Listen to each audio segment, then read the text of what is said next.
Hi guys, welcome back to my channel, Cooking It Up with Ro. Today what I'm going to be making is my easy red and green cabbage blend. Guys, it's very simple. I'm not going to talk through it. I'm just going to go ahead and let the video play for you. And again, if you like the video, don't forget to like, comment, and subscribe. The ingredients will be listed in the description box.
All right, guys, this is the finished results.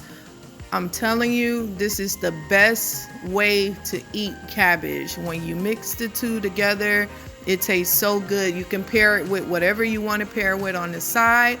I just paired mine with the mac and cheese, which that video is going to be linked for you guys below as well. And I hope to see you guys next time. Thank you so much for watching.